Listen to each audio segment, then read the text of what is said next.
All right. This is the Chicago Sports Talk, Michael. And I'm having a bit of an issue with the Caleb Williams cult. And I wanted to I want to throw Justin Fields aside for the majority of this video that I'm going to be addressing the Caleb Williams cult. The Caleb Williams cult is a cult that he can do no wrong. That's the cult. They'll never address his issues. They will say that he had a terrible team around him. They will say that Lincoln Riley was the problem. They will say the USC defense was bad, which it was, which which it was. Not denying that. They're gonna say Caleb Williams did not have any receivers in college. I'm sorry, wasn't Jerry Rice's son one of his weapons? And the same arguments that you use for Justin Fields is a quarterback can elevate a bad team. I'm sorry. When Caleb Williams, after that Notre Dame game, proceeded to have a record of 2-9, 2-9, 2 wins, 9 losses. Why couldn't Caleb Williams elevated his team? I thought a generational talent can supposed to elevate a bad team around him. And there are other quarterbacks who I addressed in the previous video who have better stats than Caleb Williams. And people were like, oh, well, they have weapons around them. They have weapons around them. If they didn't have weapons around them, they wouldn't be a top choice in the draft. Does the receiver make the quarterback, or does the quarterback make the receiver? You can't have one without the other. So what is it? Does the quarterback make a receiver, or does the receiver make the quarterback?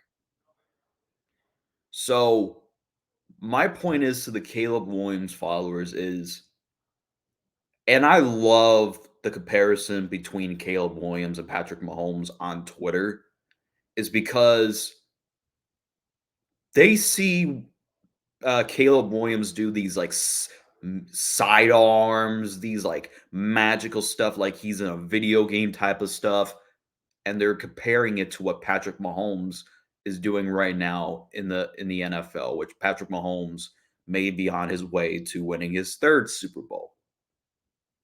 Patrick Mahomes is a once in a lifetime quarterback that can flourish. And believe it or not, Mahomes was not expected to be Mahomes. Mitch Trubisky was supposed to be better than Patrick Mahomes. Y'all know how that comparison played out. And the Caleb Williams cult not only is attacking me in the comment section, they're doing reactionary videos to my videos and basically trying to debunk my point about Caleb Williams not being a generational talent. And I give out some good points that Caleb Williams basic, and I'm using the logic that they use against Justin Fields. They say a quarterback needs to elevate a bad team, and they say that basically wins are a quarterback stat. Well, why did Caleb Williams go 2-9 to finish out the season? That didn't happen for a reason. And you're going to say, well, he had a bad team around him. Well, and a bad defense. Well, you just proved my point why the Bears need to keep Justin Fields. And the funny thing about it is, what's going to happen? And I want to address the Caleb Williams cult. What are you going to do if and when he fails on the Chicago Bears, which he most certainly likely will?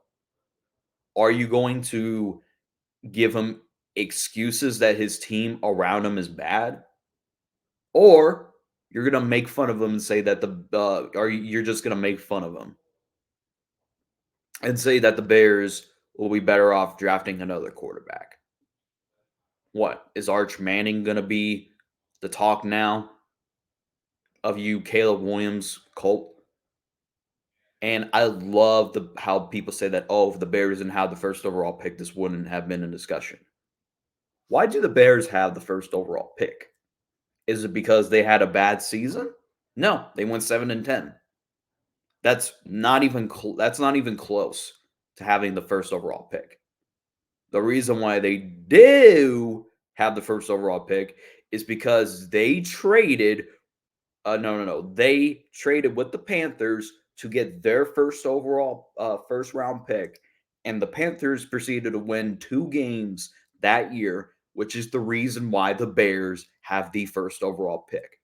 So this whole notion of if the Bears didn't have the number one overall pick, this would have never been a discussion. No, that is completely false. If the Bears had a similar season to the Panthers, then that argument would have been fair. So I beg to differ with that argument. And the argument is Caleb Williams makes anticipation throws, and he's a better pocket passer than Justin Fields ever was. I'm sorry. Go watch the Notre Dame game. Go watch the games after that. You will see him come back to reality, and he fell straight.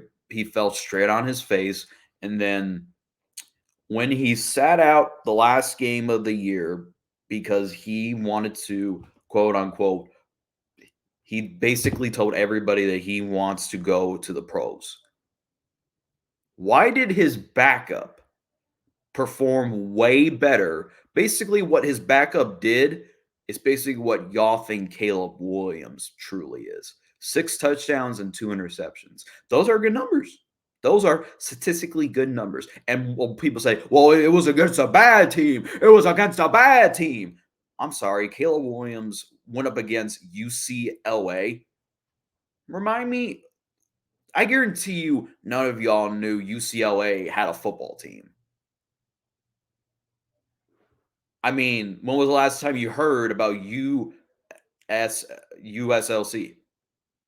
UCL, I mean UCLA. When was the last time you heard them have a football team?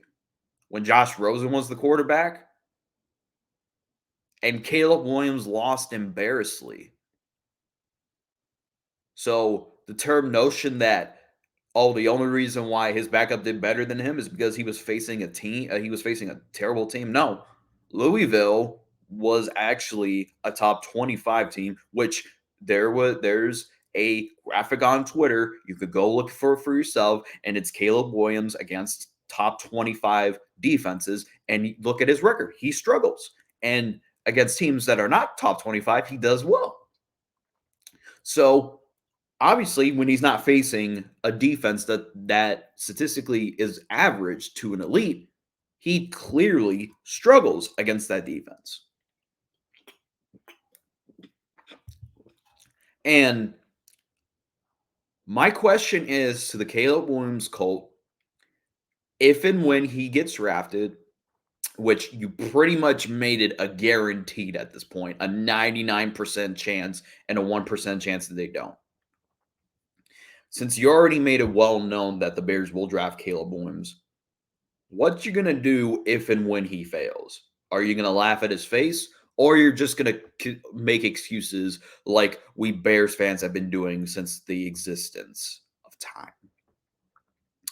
And another thing, I love when people say that I never was slurping Mitch. Go find a video. Go find where I, at the time being of Mitch Trubisky, of the time he was a part of the Bears, which I didn't do content in 2017. And believe it or not, I didn't do content in 2018. I did it right after the double doink. So please go find a video where I specifically didn't want Trubisky to be a Chicago Bear. Because if anything, there were videos of me saying that he's a franchise quarterback. which some of y'all don't do your research on my channel, which I don't blame you. My channel basically has so much videos, I believe it's like in the 1.2 thousand mark by the time I upload this video. Please do yourself a favor. Go find where I said I don't want Trubisky anymore. And I gave Trubisky his flowers. He did solid from his time out here in Chicago.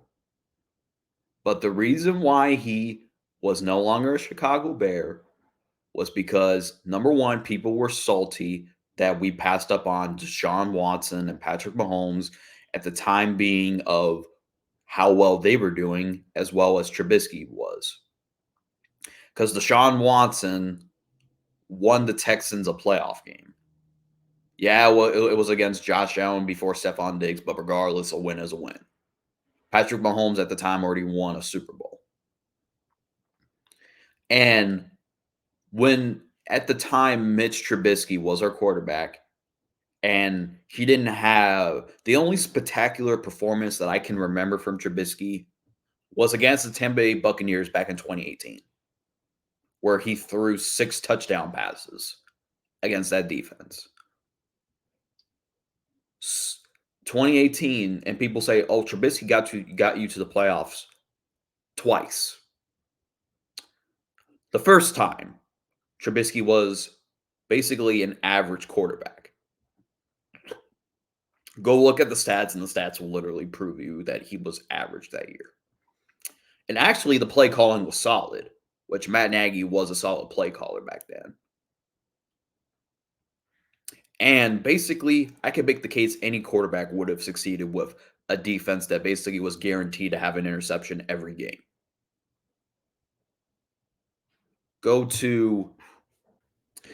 So the question will still remain from the Caleb Williams followers. Caleb Williams is not generational. And going back to my point about Mitch, any quarterback would have succeeded with that defense alone.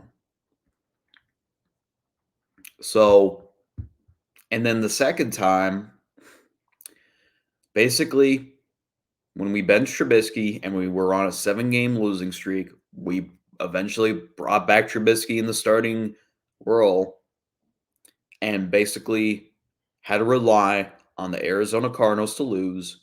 And I'm sorry, when you don't score a touchdown until it was a Hail Mary, which was in garbage time, did you really deserve to be in the playoffs?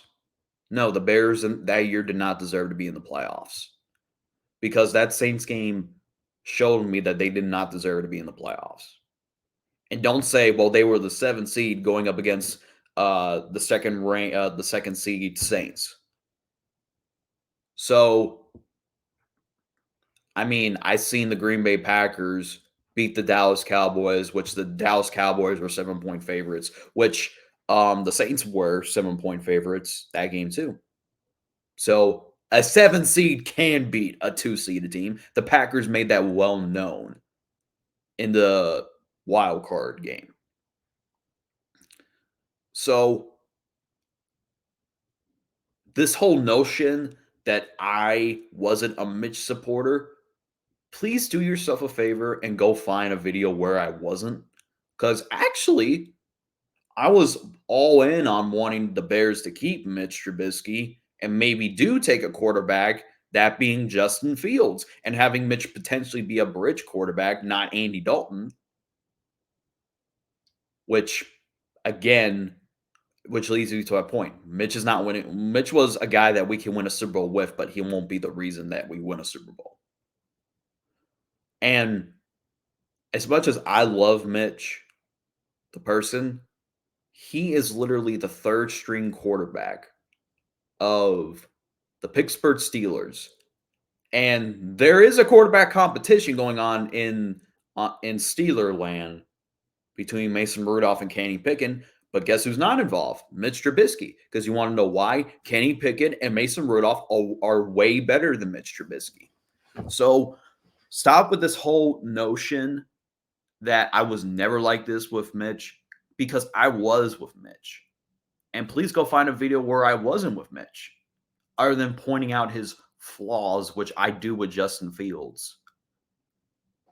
And I'll do the same thing to Caleb Williams. Address his flaws and only say if he does good and say if he does bad.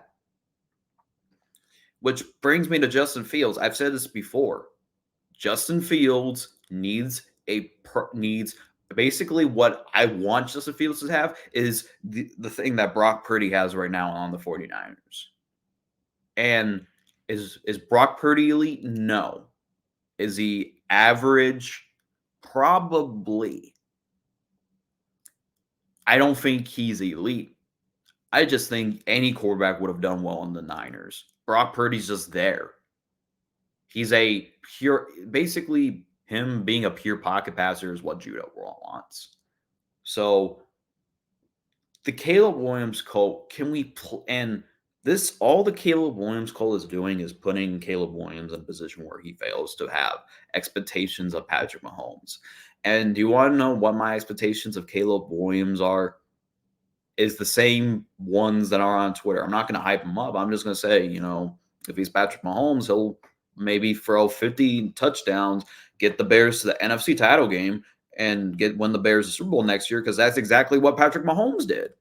If you're comparing the two, and I love the notion where, there's already they're already making a well-known fact that they're drafting Caleb Williams. Remember when y'all said this last year, where there were some reports about the Bears considering taking Bryce Young, who was the Steph Curry of the NFL?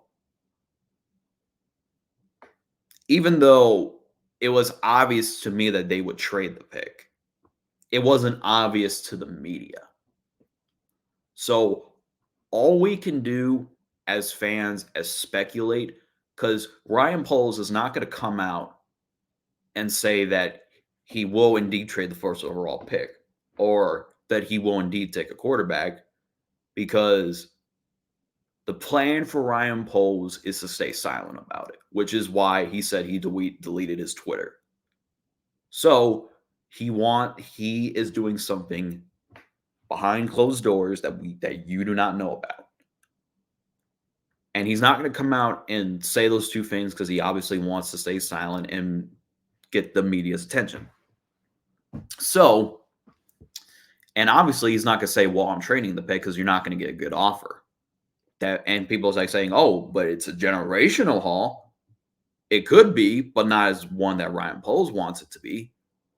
But which I'll get to in a later video, which if the Bears were to trade that pick, what can they get out? And I'll go through the teams. But as of right now, I wanted to address the Caleb Williams cult and wanted to tell them specifically that I don't hate Caleb Williams.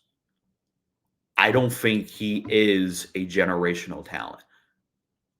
And it's addressing all the cult members that are in my comment section and react to my video that I did on Caleb Williams and say that, and I also love the argument that, why would Caleb Williams want to come to Chicago? All he has to do is manage the game and basically you'll win. But what happens if you're in a scenario where we have to rely on you to win the game? See, the way you're doing Caleb Williams is what I'm going to do to Caleb Williams. I'm going to be hard on Caleb, because what you're telling me is he could take the Bears to the playoffs as soon as he starts. So that's my expectation. I'm going to be hard on Caleb. I'm going to be hard on the kid. I don't care if he has a bad game. I don't care if you want to say that he's on a rookie deal. No, you said he was Patrick Mahomes, so he can get the Bears to the playoffs. No big deal. No big deal. I don't want to hear he's on a rookie contract. I don't care if, he's transitioning to college to the NFL. No, I don't want to hear that bullshit.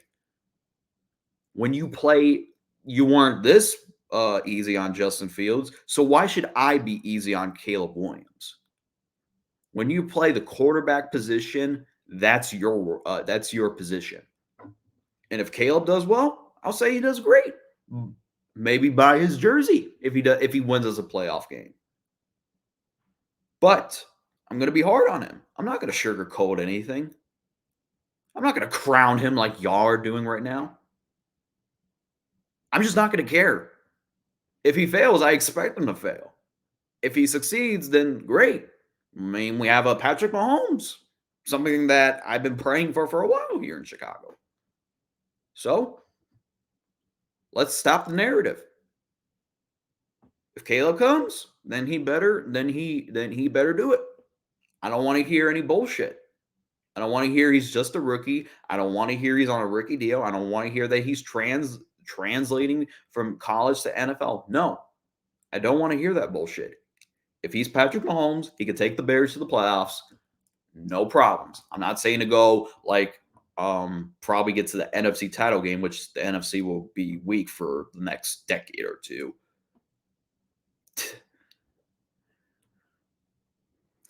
I'm not going to be easy on Caleb. I'm going to be hard on him. And if he doesn't do well, I'm going to say he fucking sucks. It's how the NFL works. When you put expectations on somebody, if they don't live it up, you basically suck. And if Caleb does well and he gets the Bears to the playoffs and he wins some playoff game and maybe gets to the title game, then problem solved. My opinion will be a little bit skeptical, but at the same time, I'm happy. I'm proud of Caleb. He proved me wrong. But until then, we have to be skeptical as fans, as Bears fans, just as a sport fan in general. We have to be skeptical about this. We can't sugarcoat anything. So, and I'm not going to go by like one good game or one bad game. No, I mean, one bad game, I'm going to have to criticize him a lot. But at the same time, he plays bad. I'm going to call him out on it. I'm going to say he needs to do better. If he does good, I'm going to say he did good. But, if he has a bad year, his rookie year, I'm going to say he fucking sucks and needs to get better. So I'm not gonna babysit him like y'all will be doing if and when he struggles, because he will struggle. Rookies tend to do that. It's very rare you see a CJ Stroud year. It's very rare you see a Baker Mayfield year. It's very rare that you see a Cam Newton year. It's very rare that you see an Andrew Luck type of year. So I will be hard on Caleb Williams. If he sucks, he fucking sucks. And guess what? The same notion could be for the other quarterbacks that if they were to get drafted. But anyways, I just wanted to address the Caleb Williams cult. I don't hate Caleb Williams. I think besides with the fingernails painting and the woman dressing, I think he might be a cool dude that you could sit at a bar with. But anyways, that's all for today's video. Let me know what you guys think in the comment section down below. As always, thanks for watching.